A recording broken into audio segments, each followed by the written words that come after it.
Sa isang social media post ng isang netizen, unang pumutok ang impormasyon hinggil sa isang insidente ng pananaksak pasado alas 10 ng gabi nitong Martes, August 5 sa Barangay Dayangdang, Naga City. Agad tinungo ng news team ang lugar ng pinangyarihan, subalit nadala na ang biktima sa ospital na kalaunan ay idiniklara ding dead on arrival. Madilim ang lugar ng pinangyarihan ng krimen. May mga tanod at dalawang binatilyong hindi na nagpakilala na unang nakakita sa biktima at paghingi ng tulong nito. Gagat po siyang taba.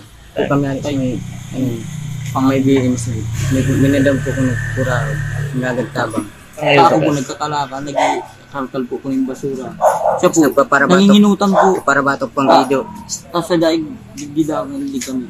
Nainig po, natumba na lang doon. Nagagos taba. Nadang po niraray na gagat taba. Napagkasihan niya siya. Nadasit niya. Kinuha ang cellphone niya.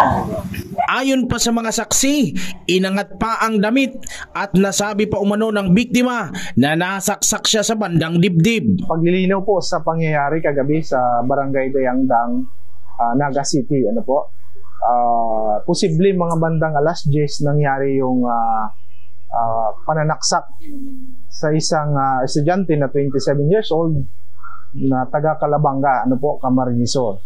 So may nakapag-report sa atin at yun nga, napag-alaman na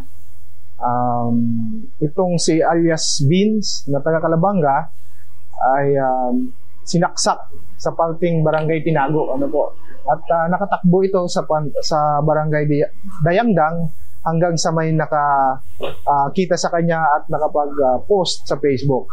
So, dali-dali naman pong nakapag-responde ang Naga City Police Office nung nalaman yung insidente.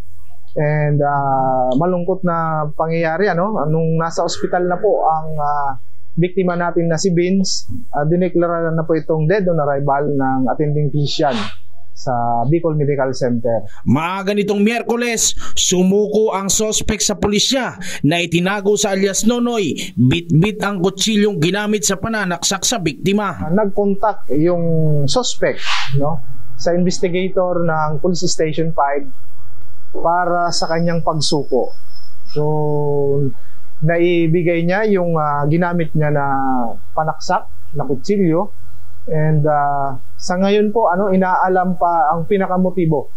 Pero dahil ang sabi ng suspect ay hindi tumupad sa usapan nila, na allegedly babayaran siya for unknown reason. Bago pa man ang pagsuko ng sospek ay napag-alaman ng CSN na ayon sa sospek, magkasama sila ng gabing iyon ng biktima. Bago ang kanyang pagsuko ay nagpatingin ito sa ospital dahil sa physical injuries nitong sinapong mula sa biktima. Ayon din sa sospek, magkasama umano sila ng biktima at hiniram niya ang cellphone nito nang magalit at magpangbuno sila hanggang sa masaksak niya ito dahil higit na malaki sa kanya ang biktima. Samantala, hustisya ang sigaw ng Universidad de Santa Isabel, ang paaralan kung saan nag-aaral ang graduating medtech student na si Vince Anthony Mendoza, 27 anyos. Nagpapatuloy pa ang investigasyon sa insidente. Kung mapatunayan po na may nawawala pang gamit dito sa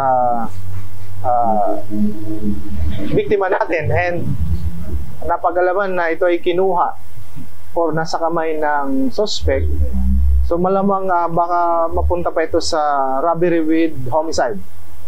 Depende po sa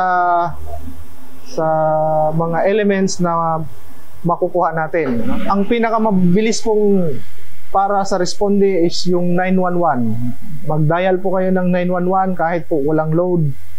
Darating po ang inyong pulis sa loob ng 5 minuto.